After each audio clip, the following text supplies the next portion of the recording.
सौतेली माँ। मैं विखिलेश आज इस तालाब में कूदकर अपनी जान देने जा रहा हूँ। क्यों? क्योंकि तंग आ गया हूँ इस अकेलेपन से। न कोई साथ देने वाला, न कोई साथ रहने वाला, और दोस्त भी किसे दूँ जब मेरी इस हालत का जिम्मेदार मैं खुद हूँ। कुछ दिनों पहले मेरे पास सब कुछ था।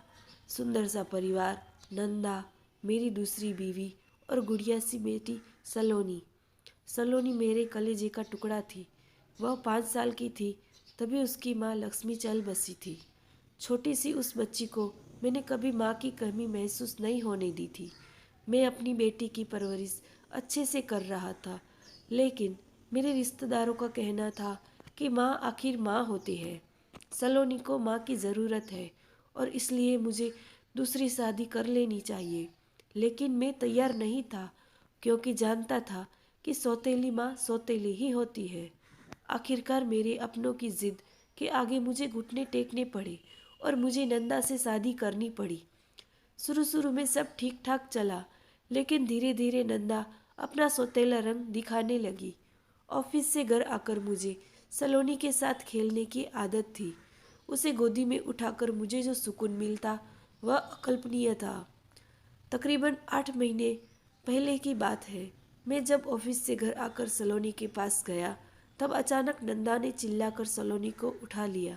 मैं कुछ समझूं उससे पहले ही वह सलोनी को दूसरे कमरे में रखकर बाहर आई और बोली, पहले नहा लो, तब तक मैं आपके लिए गर्मा गर्म खाना परोसती हूँ।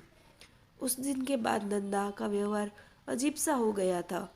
वो कुछ न कुछ तरकीबें लगाकर सलोनी को मुझसे दूर रखने का प्रयास करती। कुछ कहने जाओ तो वर्तमान परिस्थितियों को लेकर मेरे सामने सलाहों का पिटारा खोल देती। फिजूल की बकवास मेरे गले बह जाते नहीं उतरती थी, क्योंकि मैं जान गया था कि नंदा मुझसे मेरी बेटी को दूर करना चाहती है।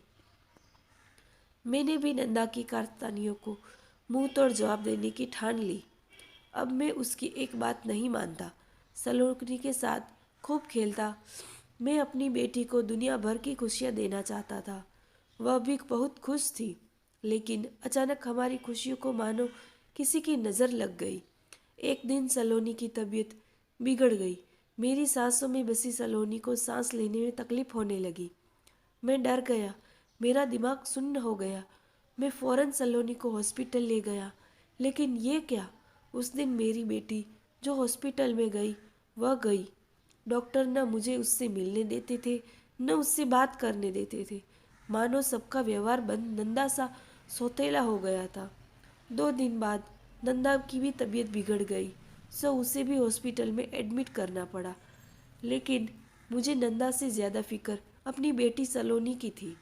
मैं अपनी बेटी को देखना चाहता था, उसे प्यार से गले लगाना चाहता था, उसे चूमना चाहता था, लेकिन कोई तो कहे कि वह कहाँ है, किस हालत में है।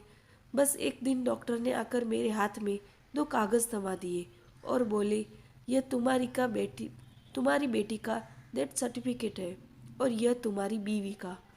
मैं सुन्न सा अपनी जगह पर खड़ा रहा। मेरे सामने खड़ी नर्स बोली, तुम्हारी बीवी ने तुम्हारे लिए एक संदेश छोड़ा है। क्या? कोरोना के इस महामारी में अगर हम एक दूसरे से दूर हो रहते तो आज साथ होते। मेरे हाथ में कागज़ छूट गए। तालाब में कूदने से पहले मैं आपको एक सवाल पूछना चाहता हूँ। आप ही कहिए, कौन बुरा था, मैं या सलोनी की सौतेली माँ? आपको यह कहानी कैसी लगी हमें कमेंट करके ज़रूर बताएं। हमारे चैनल को लाइक करें, शेयर करें एंड सब्सक्राइब करें। Thank you.